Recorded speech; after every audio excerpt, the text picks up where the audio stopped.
사도신경하심으로 예배 시작하겠습니다. 전능하사 천지를 만드신 하나님 아버지를 내가 믿사오며 그 외아들 우리 주 예수 그리스도를 믿사오니 이는 성령으로 잉태하사 동정녀 마리아에게 나시고 본디오 빌라도에게 고난을 받으사 십자가에 못 박혀 죽으시고 장사한 지 사흘 만에 죽은 자 가운데서 다시 살아나시며 하늘에 오르사 전능하신 하나님 우편에 앉아 계시다가 저리로서 산 자와 죽은 자를 심판하러 오시리라. 성령을 믿사오며 거룩한 공예와 성도가 서로 교통하는 것과 죄를 사하여 주시는 것과 몸이 다시 사는 것과 영원히 사는 것을 믿사옵나이다. 아멘.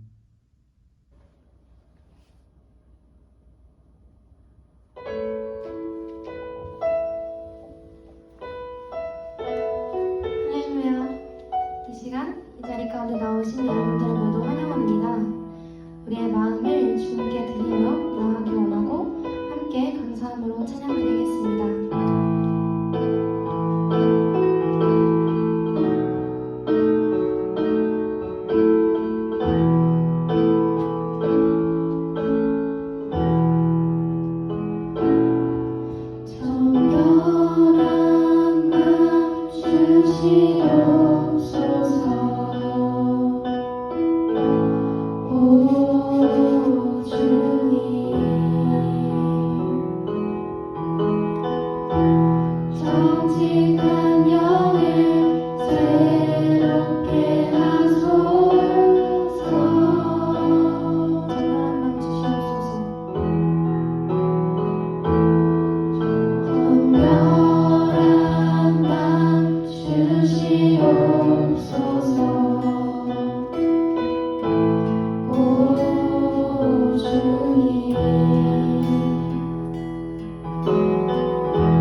주의 성령을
로마의 박해를 받고 있는 상황, 예수님을 따르는 자들에게 점점 이 박해의 불길이 퍼져나가고 있었습니다. 이 고난을 어떻게 이겨야 할지 감이 안 잡히고 너무나도 힘들게 버티고 있는데 어려움은 동시에 찾아오게 됩니다. 로마의 박해뿐 아니라 교회 내부에 거짓 증거하는 자들과 이단에 의해서 신앙의 위협까지 받게 되는 상황이 찾아와요.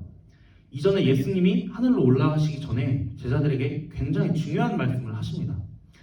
내가 전에 너희와 함께 있었을 때 모세의 율법과 예언서 그리고 시편에 나를 두고 기록한 모든 일이 반드시 이루어져야 한다. 기록한 모든 일, 약속한 모든 것이 반드시 이루어져야 한다는 말씀을 하셨습니다.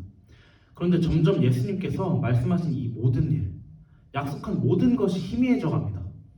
로마의 박해로 인한 고난이 너무 크게 다가오는 거예요. 게다가 내부의 분열까지 다가오면서 예수님이 말씀하신 것들이 이루어지는 게 맞는 건지, 다시 우리에게 오신다고 하셨는데 정말 오시는 건지 의심하고 흔들리는 상황 중에 베드로가 교회 성도들에게 격려하고 위로하기 위해 베드로전서와 후서를 기록합니다. 박해가 그리 단순하진 않았습니다. 황제 숭배를 거부하고 그것과 관련된 나라의 일들을 거부하는 그리스도인들에게 단순히 그들을 위협하기 위해 공격하는 것이 아니라 기독교 말살 정책을 보여줄 정도로 아주 기독교의 뿌리를 뽑아내려고 했던 우리의 생각보다도 더 어려운 상황이었습니다. 그런 상황에 베드로가 할 수 있는 것이 무엇이었을까요? 교인들을 어떻게 격려하고 위로해야 할까요? 먼저 베드로는 주님의 말씀을 다시 일깨워서 기억하게 하려고 합니다. 교회 밖의 상황으로는 로마 제국의 핍박이었고 교회 내부의 상황으로는 거짓 증거하는 자들이 이렇게 말을 합니다. 그리스도가 다시 오신다는 약속은 어디 있느냐? 로마의 핍박으로 힘들어 지친 교인들에게 1차적으로 베드로 전서에서 예수 그리스도가 다시 오실 것이라는 그 소망으로 위로를 했는데 이제 그 부분을 건드리는 것입니다. 예수 그리스도가 언제 오시냐? 베드로는 그 질문에 베드로 후서를 기록하며 이렇게 대답합니다. 그들은 성경을 받아들이고 있지 않다. 하나님께서 분명하게 선지자들에게 말씀하시고 사도들을 통해 말씀하신 성경의 내용을 받아들이고 있지 않다는 것입니다. 이들이 성경을 받아들이지 않는 이유는 하나님의 말씀이 잘못되었기 때문이 아니었어요. 그들이 일부러 하나님의 말씀으로 하늘과 땅, 물이 창조되었고 그 물로 인하여 홍수로 멸망했다는 그 사실을 일부러 잊으려고 했던 것이었습니다. 베드로는 다시 한번 우리를 위로합니다. 하나님이 이전에 하셨던 그 말씀은 동일한 말씀으로 지금까지 보존되고 있으며 그리스도가 다시 오실 그날까지 유지된다는 것입니다. 여러분, 우리는 하나님의 말씀을 어떻게 받아들이고 있습니까? 하나님께서 주신 약속의 내용을 어떻게 받아들이고 있습니까? 성경의 말씀을 베드로와 거짓 증거하는 자들 동일하게 알고 있었지만 그들의 해석은 정반대였습니다. 이것을 해석하고 판단하는 것에 있어서 거짓 증거하는 자들은 자신의 생각대로 판단을 했습니다. 하나님의 약속을 단순히 사람과의 약속처럼 가능한지 불가능한지 판단하는 가능성의 영역으로 생각하는 것입니다. 여러분, 단순히 하나님께서 하신 말씀을 그리고 약속을 어떤 가능성 정도로 판단하고 있다면 거짓 증거하는 자들과 다를 바가 없습니다. 모든 것의 첫 시작은 하나님의 말씀으로 시작된 창조였습니다. 그리고 모든 것의 끝도 하나님의 말씀으로 마무리될 것입니다. 그래서 결국엔 성경의 말씀이, 성경의 약속이 반드시 모두 이루어질 것을 기대하며 그 소망 가운데 위로받을 수 있는 것입니다. 베드로가 한 위로는 바로 이것입니다. 단순히 논리적으로 상황을 이해시키고 그들에게 좋은 말로 위로한 것이 아닙니다. 주님께서 하신 말씀을 분명하게 믿고 따라가는 사람으로서 그 모든 것이 이루어질 것을 알고 있었기 때문에 마음 가운데 소망이 자리 잡고 있었던 것이죠. 베드로는 그 소망을 교인들에게 다시 한번 일깨워주고 그 소망으로 위로한 것입니다. 위로는 너무 중요한 것 같아요. 여러분, 위로받고 싶을 때가 한 번쯤은 있지 않습니까? 제가 여러 친구들과 대화를 하면서 고등학생 때 가장 큰 고민이 무엇인지를 물어봤어요. 근데 각자 사정이 다르기 때문에 여러 고민들이 나오지만 주로 공통적으로 나온 고민이 있었는데 뭐냐면 대학 입시에 대한 고민이었습니다. 특히 재수에 대한 두려움이 있는 것 같더라고요. 왜 그런지 생각을 많이 해봤어요. 생각을 해보니까 14살에는 중학교 입학, 17살에는 고등학교 입학, 그리고 20살에는 대학교 입학.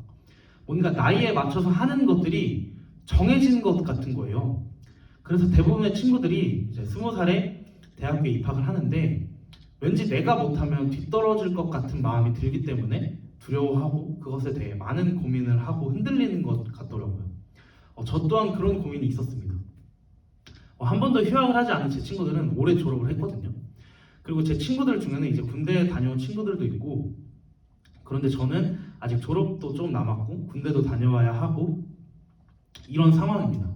원래 별로 늦었다거나 뒤처졌다는 생각을 해본 적이 없는데 요즘 군대는 언제 갈 거냐고, 졸업은 언제 하냐, 이런 말들을 듣다 보니까 왠지 내가 좀 뒤처진 느낌이 드는 거예요.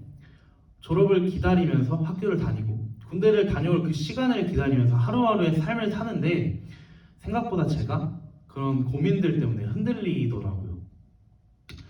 예수님이 대체 언제 오실까? 예수님의 오심을 기다리는 그리스도인들이 흔들리는 상황 속에 베드로가 할 수 있는 것이라고 하나님의 말씀을 전하는 것밖에는 없었습니다. 그런데 그 말씀이 저한테도 너무 위로가 되는 거예요. 사랑하는 자들아, 죽기는 하루가 천년 같고 천년이 하루 같다는 이 한 가지를 잊지 말라.